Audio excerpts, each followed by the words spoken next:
Can you hear me? Oh, okay. I guess we can't use the one where I look cool. Oh well. Okay.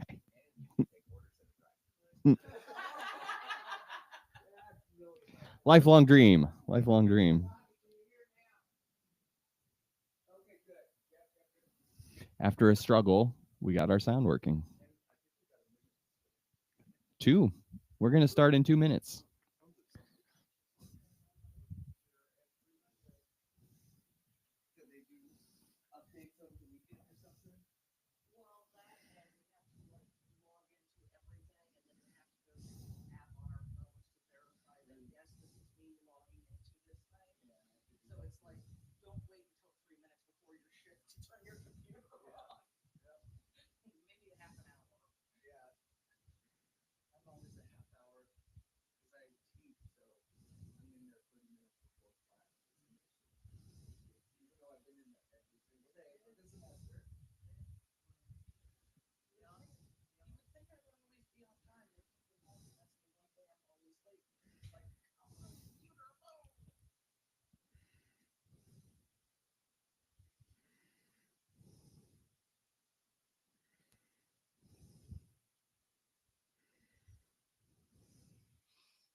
Good morning, everyone, and welcome to the Rime Center. I'm so happy you're here with us on this beautiful day. And if it's your first time joining us and you're looking for a spiritual home, I hope you'll think about the Rime Center as your spiritual home. It's my spiritual home, and it means a lot to me. So we're going to just sit in silence for about a minute, and then we'll get started.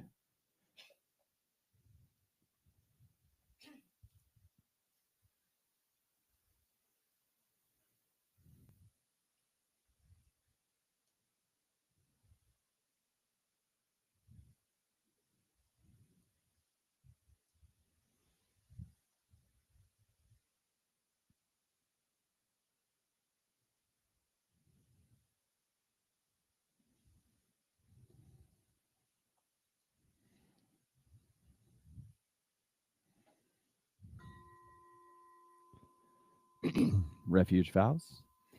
In the Buddha, Dharma, and the Sangha, I go for refuge until enlightenment is reached. May my generosity and accumulations of merit bring benefit to all beings, and may all beings actualize perfect Buddhahood. In the Buddha, Dharma, and the Sangha, I go for refuge until enlightenment is reached. May my generosity and accumulations of merit bring benefit to all beings, and may all beings actualize perfect Buddhahood. In the Buddha, Dharma, and the Sangha, I go for refuge until enlightenment is reached. May my generosity and accumulations of merit bring benefit to all beings, and may all beings actualize perfect Buddhahood. Four immeasurables. May all beings be endowed with happiness. May all beings be free from suffering. May all beings never be separated from happiness. And may all beings abide in equanimity, undisturbed by the eight worldly concerns. May all beings be endowed with happiness. May all beings be free from suffering. May all beings never be separated from happiness. And may all beings abide in equanimity, undisturbed by the eight worldly concerns. May all beings be endowed with happiness. May all beings be free from suffering. May all beings never be separated from happiness. May all beings abide in equanimity, undisturbed by the eight worldly concerns. For as long as space endures and for as long as living beings remain, until then may we too abide to dispel the misery of the world. So at this time, I'm going to lead you in a guided meditation. And this meditation I'm going to lead is from this book, The New Saints by Lama Rod Owens, which is something that could be purchased in the Rime Center gift shop if someone wanted to. This is a gratitude practice. Sometimes it's hard to be grateful. We focus on the negative in life, right? But this is a gratitude practice. Help us remember there's always things to be grateful for. All right? So sit up as straight as you can and close your eyes. And take 3 deep, heavy breaths.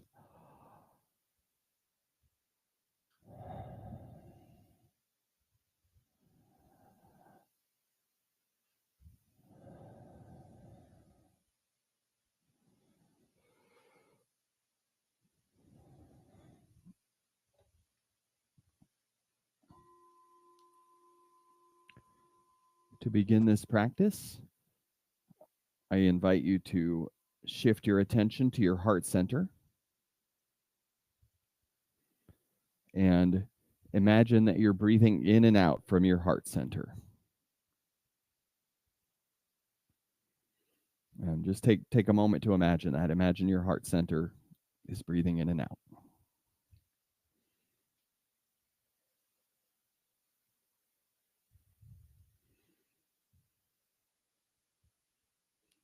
And I want you to reflect on something that you're grateful for.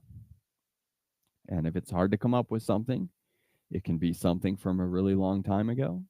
It can be something really little, something, anything to be grateful for. Anything.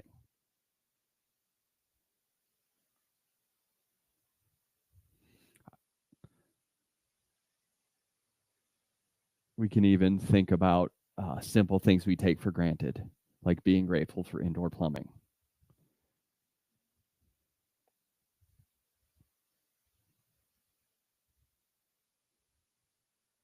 So just take a moment to reflect on this gratitude that you feel.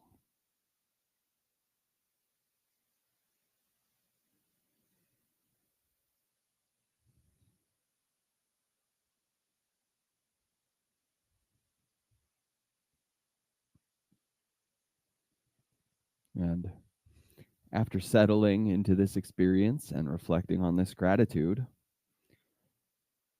begin reflecting on all the ways you've been the recipient of care from countless beings and what all this has meant for your well-being.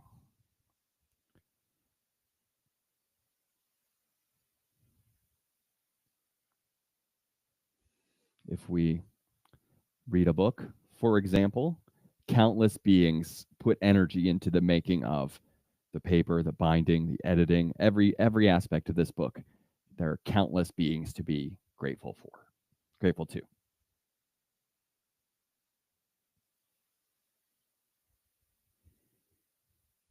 In the same way, countless beings have touched our lives in positive ways.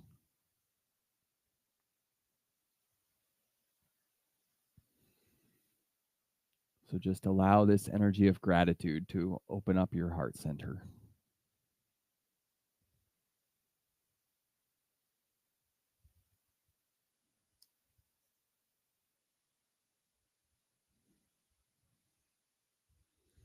Now, as you continue to imagine breathing into your heart center, imagine that you're breathing in an awakening flame of gratitude. And this, just like oxygen that's being fed into a fire, imagine this flame of gratitude is growing and circulating throughout your body.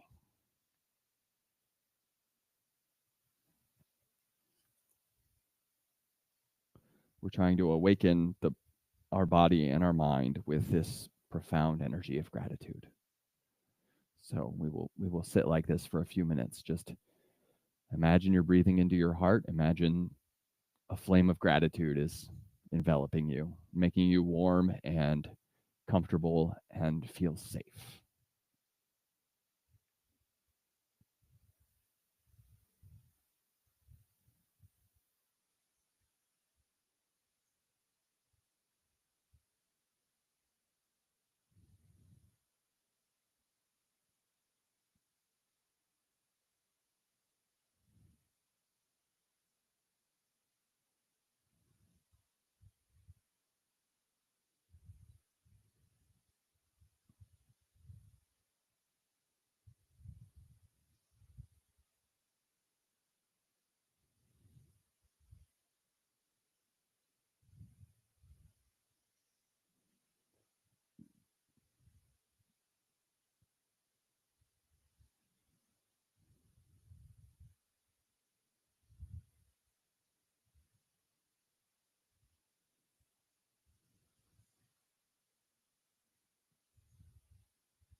Thank you for doing that with me. I hope you liked it. Supplication to the Buddha. To the Blessed One, the one gone beyond, the fully awakened one, the great physician, the supreme teacher, you came to this earth and through your own efforts you obtained the awakened state, overcoming all suffering and distress. Through your great compassion, you showed us the path to liberation. You taught us the merit of compassion, wisdom, and equanimity. To you, the glorious teacher, I prostrate. Do not commit any non virtuous actions, perform only perfect virtuous actions, subdue your mind thoroughly. This is the teaching of the Blessed One. Through the merits of these thoughts, words, and actions, may we dedicate this for the benefit of all sentient beings. And like you, O Blessed One, may we and every being attain your supreme awakened state, free from the ocean of suffering. Lord of the Dharma, I prostrate to your omniscient being. Seven-limbed prayer. Reverently I prostrate with my body, speech, and mind, and present clouds of every type of offering, actual and mentally transformed.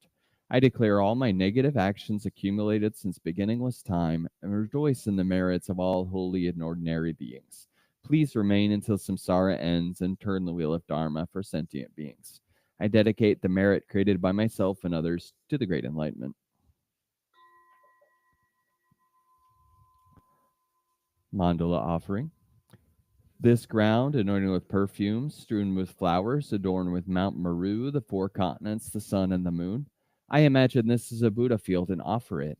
May all living beings enjoy this pure land.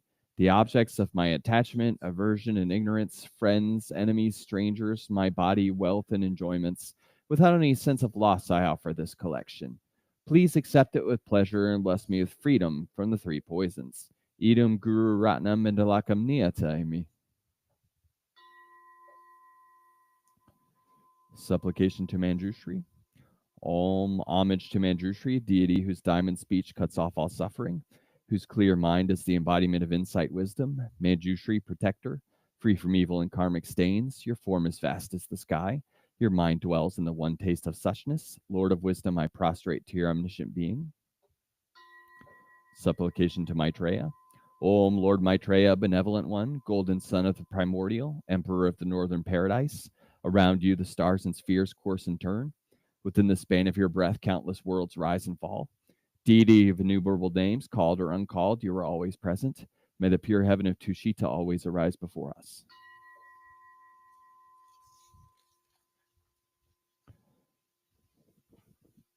Supplication to Tara. Om Swasti, long-eyed mother of the Lord of the Triple World. Mother gives birth to all the Buddhas of the three times, performing all their functions by the strength of your compassion. By your knowledge of non-duality, by your unwavering power, Mother of Maitreya, I pay homage to you. O Lady of great compassion, your smiling face is the delight of beings. Your calming eye looks out over the triple world. You spread your seat upon a moon whose essence is the thought of enlightenment. You are adorned with the finest garments and many precious gems. Your gift-bestowing right hand grants magical attainment to those who evoke you. Your left hand grasps a lotus flower, symbol of your stainless purity. Your two hands are the union of means and wisdom. Boundless body of union, I pay homage to you. Homage to Tara, at whose lotus feet the gods and non-gods make worship. Homage to Tara, mother of all Buddhas, who heralds freedom from limitation.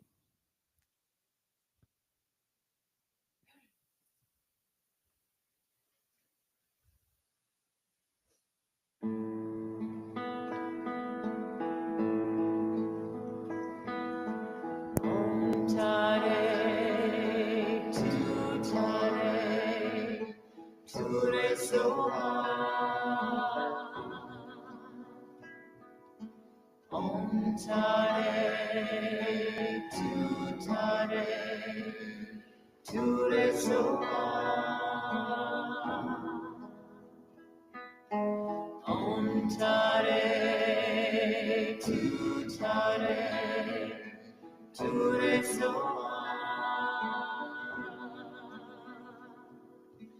Om Tare, Ture Soha. Om Tare, Ture Soha. Om Tare, Tare, Ture Soha.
Om Tare, Tu Tare, Ture Soha. Om Tare, Tu Tare, Ture Soha. Om Tare, Tu Tare, Ture Soha. Om Tare, Tu Tare, Ture Soha. Om Tare, Tu Tare, Ture Soha. Om Tare, Tu Tare, Ture Soha. Om Tare, Tu Tare, Ture Soha.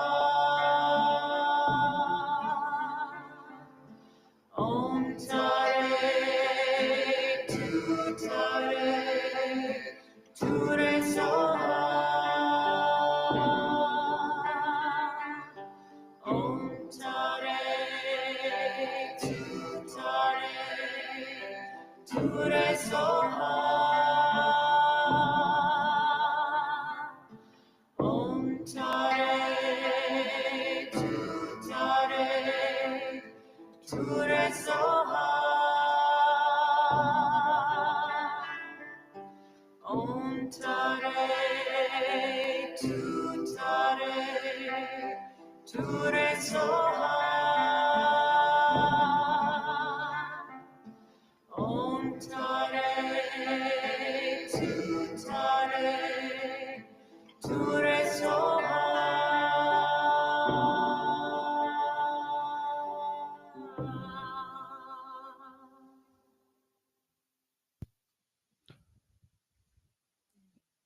Dedication of Tara meditation. By the meritorious energy of my meditation of Tara, the beyond samsara goddess, may all the limitless sentient beings be led by the energy of the enlightened ones until their Buddhahood is achieved. Supplication to Palden Lama. Soul Mother, Lady victorious over the three worlds, please pay attention here and now. You overpower the whole apparent world, samsara and nirvana, by heroically guarding the Dharma and Dharma holders with the four types of actions flashing like lightning. You soar up openly like the full moon in the midst of a garland of powerful Dharma protectors. Powerful Dakini protector, I prostrate to your omniscient being.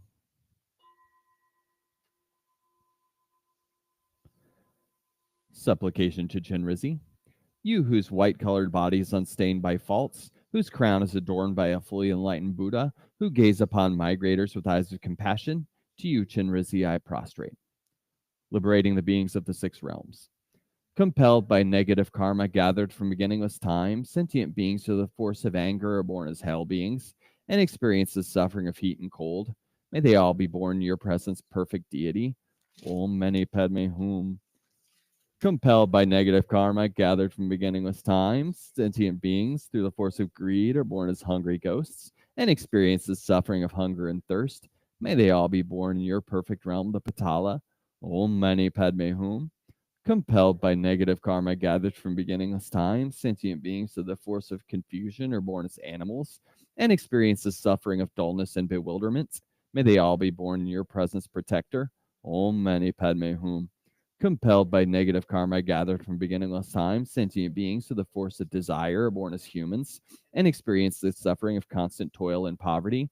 May they all be born in the supreme pure land of Dewatchen. Om Mani Padme Hum. Compelled by negative karma gathered from beginningless time, sentient beings of the force of jealousy are born as demigods and experience the suffering of fighting and quarreling. May they all be born in your realm, the Patala. Om Mani Padme Hum. Compelled by negative karma gathered from beginningless time, sentient beings of the force of pride are born as gods and experience the suffering of change and falling. May they all be born in your realm, the Patala. Om Mani Padme Hum.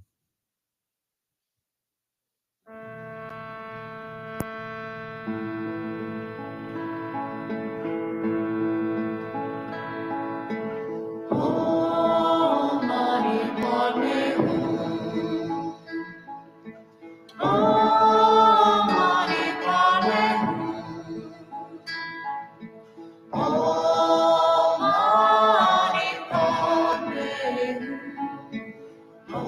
Mani Padme Hum. Om Mani Padme Hum.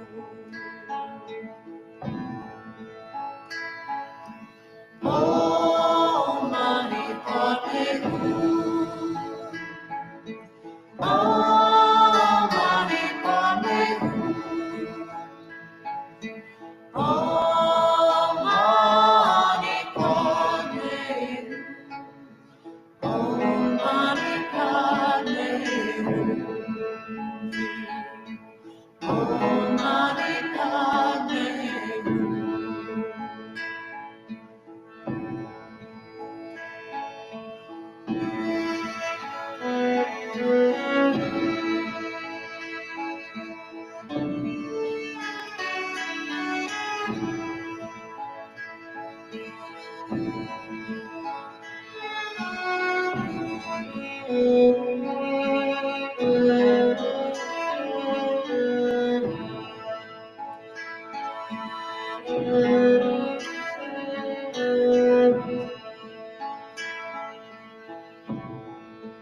Mani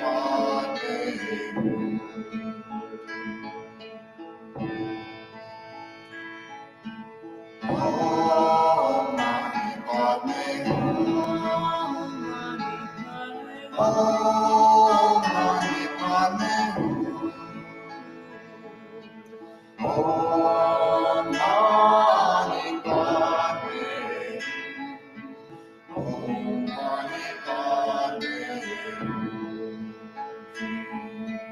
Om Mani Padme Hum.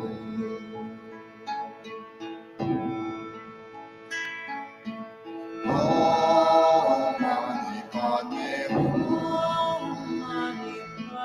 Om Mani Padme Hum. Om Mani Padme Hum.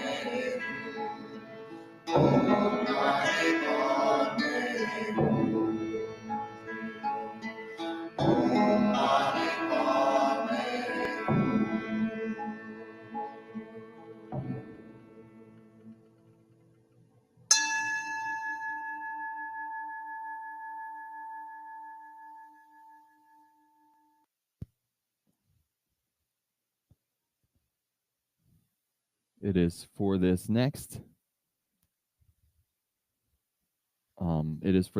meditation that we do Tonglen practice, and I'm going to give you very brief Tonglen meditation instructions. So, again, sit up as straight as you can and gently close your eyes. And we are going to imagine the suffering of the world, and we can imagine specific groups or specific individuals suffering, or we can just imagine all the beings suffering in the world, in the universe, of which there are many, of course. And what we're going to do is we're going to visualize that we can breathe in this suffering as a black smoke and breathe it out as a positive blue light. So we're imagining that we can take in the suffering of the world into our bodies and transform it into love and compassion. This is like an intention setting practice. So on the in breath, imagine you're breathing in black smoke related to the suffering of others. And on the out breath, imagine you're breathing out clear blue light.